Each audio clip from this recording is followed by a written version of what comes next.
Alrighty, everyone, welcome back to the GPA podcast. And today I have a client of mine, Robbie Livingston, with me. Robbie, how are you? Good, thanks. How are you going? Very well, thank you, mate. It's a pleasure having you here, and thank you for giving up your precious time, mate. You still got your office kit on, so yeah, I'm Yeah, very, yeah. very happy. Still hard at work. So Hard at work. The grind never stops. 100%, mate. No, I love the intensity. And Yeah. Robbie, I guess everyone likes to know a bit of a background about the person that comes onto the podcast. So, do you mind giving the audience a bit of a rundown, mate, about, I guess, who you are, your golf history, and where you're currently at? Yeah. So I started playing golf when I was about 8. My old man's a bit of a mad keen golfer. So I kind of played as a junior, probably up until I was about 14 or 15. I was a member at Oxley. Um, and I ended up giving it away just because I was playing soccer as well. So I was playing like a lot of representative football and stuff. So that kind of become my main focus was playing soccer.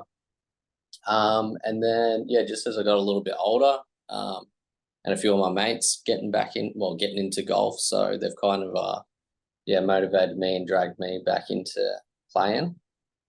Um, and yeah, unfortunately, a couple of years ago, I had a pretty bad knee injury, which kind of has stopped me from playing as much as I'd like to.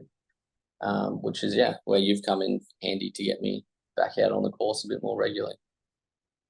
Yeah, yeah, and no, we'll definitely get into that, mate. And do you mind giving us a bit of a background then, where you currently are versus where you started prior to us connecting? Yeah, right. So before like we connected, I would probably be able to go hit golf balls once a month, I reckon. So I was kind of choosing between going to the range and trying to work on a few things or like playing. So yeah, it was just a bit tough to get any consistency happening or even just to like work on anything. Like my putting and chipping got real good. Because that's pretty low impact. But I yeah, just couldn't hit drivers to save my life. So I was really struggling there. And then yeah, through working with you, I've now been able to go to the range one day and then go hit balls like the following day again, and then go get out on the course, which is yeah, been awesome. It yeah, so good, and just see like a massive improvement with my scores, being able to get out there more regularly and actually practice a little bit. Yeah, it's so good if you can get that consistency of practice and playing, obviously. And do you mind touching on, I guess, your frustrations with where you were prior to that? Because obviously you're a relatively young bloke.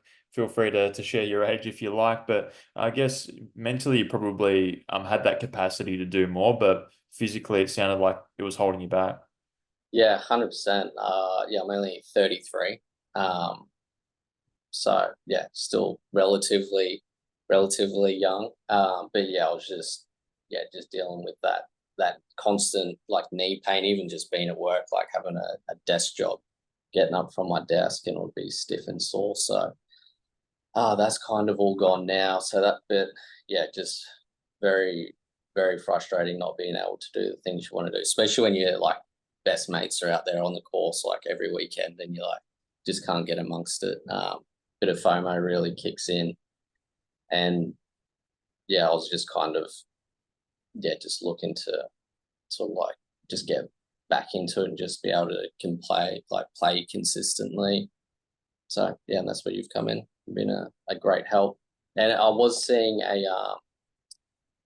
I did have a strength and conditioning coach before come to you, and she's like awesome, like fantastic at her job, but she's more like field based sport specific.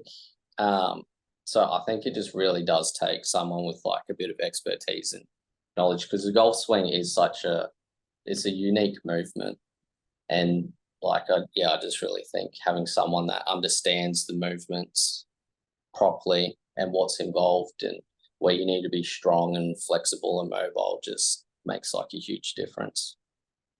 Yeah, yeah, 100%. And I guess that background strength work that you would have done, obviously would have helped create a good baseline of where you're at. But like you say, golf's a very specific movement, and in your transition, you're transferring your weight so rapidly, and 90% of your weight goes onto your left leg from the right leg, being a right-hander. So yeah, that transfer of weight is huge. So yeah, having specific exercises for that, yeah, it's obviously helped you, which is great to hear. And what gave you the foresight to reach out to obviously someone like myself? Because there's a lot of people that probably sit on the fence thinking, well, this is just my life now. So, I guess probably always playing sport. Um, just kind of like you like learn so many things from like so many different people, and like just having coaches for different things throughout my life, like that kind of really helps. Um, and then like when I was in my early 20s, like I suffered from OP, which is osteitis pubis, and I had to like reach out and find a specialist to like deal with that. And then obviously having a knee injury and going to like a strength and conditioning coach. So I've always kind of reached out, like looked for experts to help you to where you're going. And I'm like guilty like everyone else where I'll like sit on YouTube and like research the hell out of everything. But there really is only so far that can kind of take you. You do really need something that is personalized to what you do need. So yeah, it's just something that I think is really important to always seek out, like expert advice. Yeah, I think that's a great take on just not only your health, but just all facets of life, really, isn't it? So I guess, yeah, for your role, your job, and even in my job, I'm reaching out to accountants or Yeah, specific golf coaches for certain things. It really helps have a team around you. And like you say, just fast track some of that progress. So 100% agree with you there.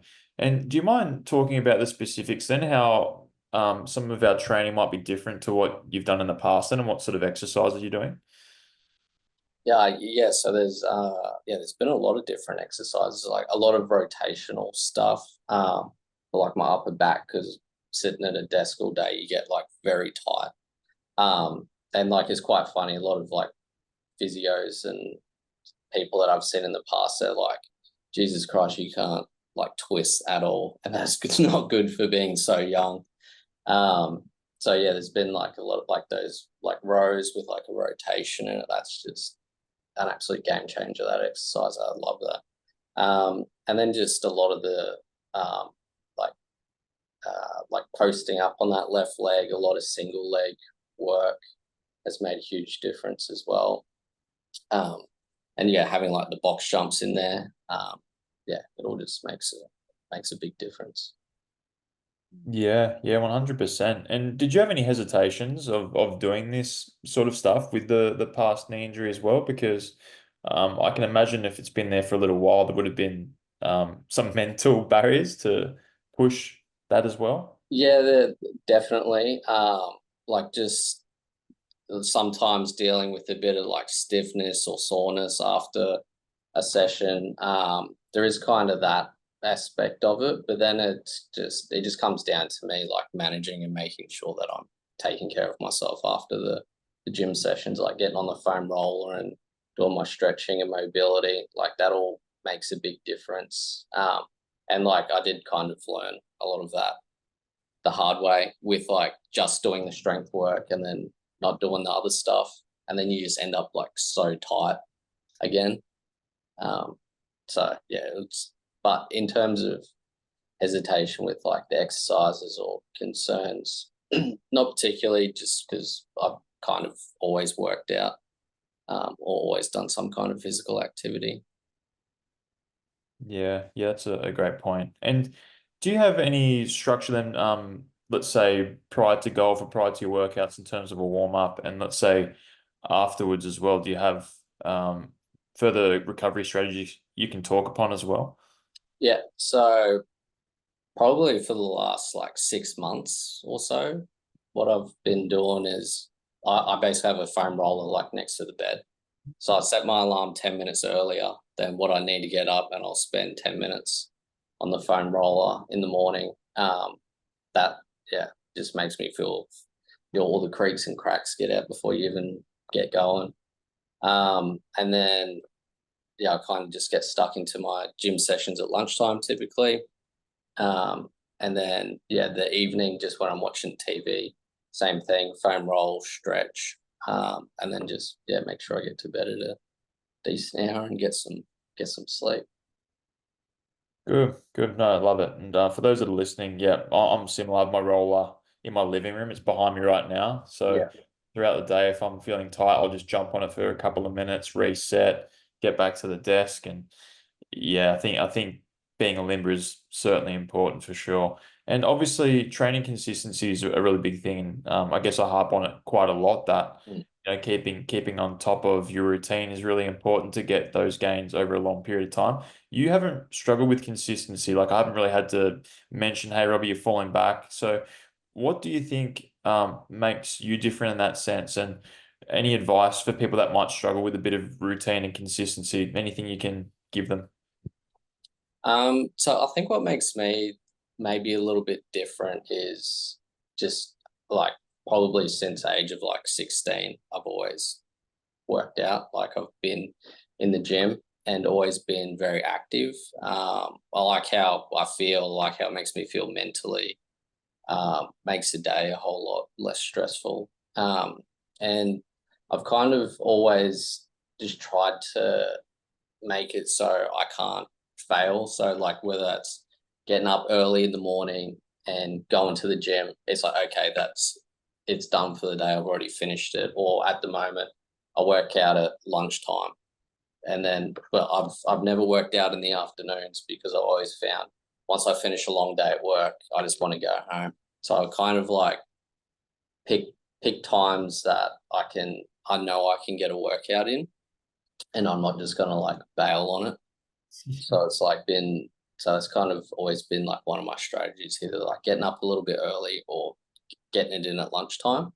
And I think for people that are busy and probably have corporate jobs, like if you can find a gym that's close to your work and then either get there before work, have your shower at the gym, get to work, or if you get an hour lunch break, just nip over to the gym during your hour lunch break and get it in there. And that's probably what I've been doing for like the last 3 years now is get my workouts in it uh, during my lunch break and then just eat my lunch at my desk. And it Yeah, kind of breaks your day up as well. Breaks the you have your morning session, get your work done, little break, go to the gym, get the stress out. Someone's been annoying you in the morning as well. It's also a great opportunity to let some frustration out in the gym and then go back for the second part of the day. But yeah, it's just something I've always kind of done. So it's not been so consistency's not been too difficult for me. I've been pretty lucky in that I just really enjoy it. So it's something I like genuinely enjoy, and I think it'll be something I probably do forever. yeah, that's fantastic, mate. And like by nature, it sounds like you've brought in a lot of habits from a book called Atomic Habits, and you may have heard of that, but like Yep. there's a lot of themes in that book. So making things easy. So for example, you've got your gym very close to you. Also you're tying other things around that, like you've got your foam roller next to your bed, so you can't really miss it. You're making a lot of those things that you want to do or check off very easy, and you're decreasing the resistance to doing those tasks, and also you're getting the benefits from it as well, which also builds further into that habit. So really well done, mate. And look, I won't take too much of your time, Rob. You've been really generous, mate. I know you need to get home and get some of that much needed sleep, mate. But any final last words for people that may be sitting on the fence about starting a fitness routine? If you're sitting on the fence, just hop off and just do it. Like it's the best investment you can make, I reckon.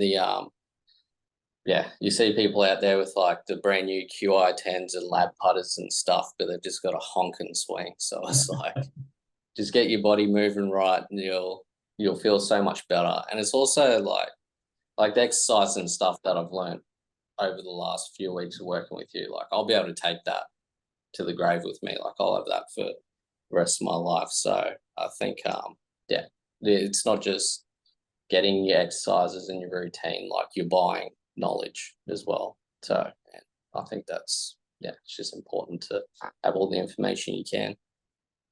Couldn't So agree. definitely do it. 100%. Just jump in, do it. You won't regret it. Couldn't agree more, Robbie. I think we'll leave it on that point, mate. I really appreciate your time. I appreciate you, and enjoy the rest of the evening. Lovely. Thanks, mate.